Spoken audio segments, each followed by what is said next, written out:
Okay, I'd like to talk with you now about coming up with an original thesis. So in class we talk a lot about how to make a thesis statement. And this is the whole idea of what English is all about. That no matter how old you get, if you're in college, if you're in an AP course, that English is really about one thing, a good English class, and what all your teachers are going to ask you to do is come up with a powerful thesis that you can support. So how do you get an original thesis? How do you come up with a statement, an idea that you can back up? Well, the first test is, can it be argued with? So one of the things you want to ask is, can we argue with it? So remember, if you're trying to come up with an original thesis statement and you say something like, this book is about the civil rights movement in America. Now, you can't really argue with that. If we're reading Roll of Thunder, Hear My Cry, it is having to do with the civil rights, the early civil rights movement in America and its roots and starting. So it's hard to argue with that. But if you have another claim, if you say, this book powerfully shows what matters most in life, fighting for justice. Now somebody else could say, well, I don't know if the book shows that. I don't know if it shows that powerfully. So one of the things we want to ask is, can we argue with the statement? The other thing is it yours? Is the idea yours? Are you just saying, hey, this is what I heard the teacher say in class, this is what I heard some other students say in class, so that must be right. You want to ask, is it your idea? When you read the book, one way to check for that is your gut level. Gut level or emotional response. So if you're ever in an English class and you think, well, I don't want to, I'm so afraid that the AP teacher or in our case, my 7th grade teacher, or some teacher is going to say, that idea is not right. That this is what the author really meant.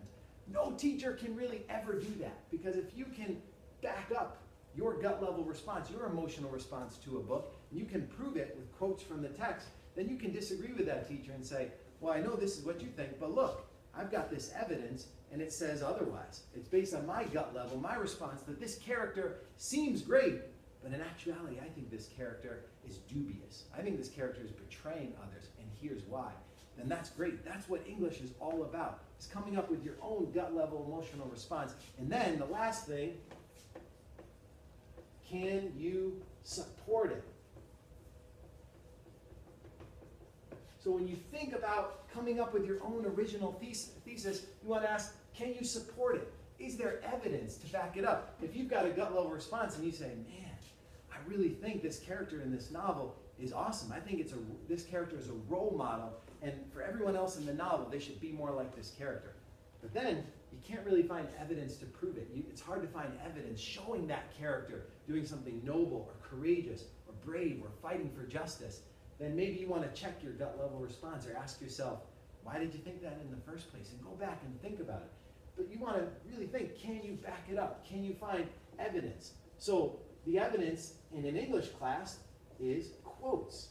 Can you find actual lines in the text that support your original idea? Can you find quotes that also back up whether or not we can argue with it? So remember, if it's something we can argue with, then you want to try to find some evidence that shows us, yes, here's why we can argue with it. Look at this line. Now, the cool thing about English is say we've got 20 students in a class, we're all doing these things. And the best essay assignment that any of us give as teachers is going to have 20 different responses. That we're all going to respond in different ways with our original ideas. We're going to have thesis statements that can be argued with. In this sense, you want to think like a lawyer. So one of the things we do in our class, of course, is we watch that final scene from A Few Good Men. That awesome scene when Tom Cruise has Jack Nicholson on the stand and he is trying to prove his case. He has got an argument and he's trying to lay out as much evidence as he can to Jack Nicholson's character and try to prove why Tom Cruise is actually correct. That's what you want to think of yourself when you're arguing an original thesis statement. Can you back it up with evidence? Is it your original idea? Are you just kind of using what the teacher said? Are you listening to someone else in class? They might have cool ideas, but you want to get in touch with what do you really think? What's your gut level response about a character or a message in the text? And lastly, can you find evidence to support it? And this is the whole game in English. This is what it's all about. The fun and exciting thing about developing a thesis essay is that you get to say what you think.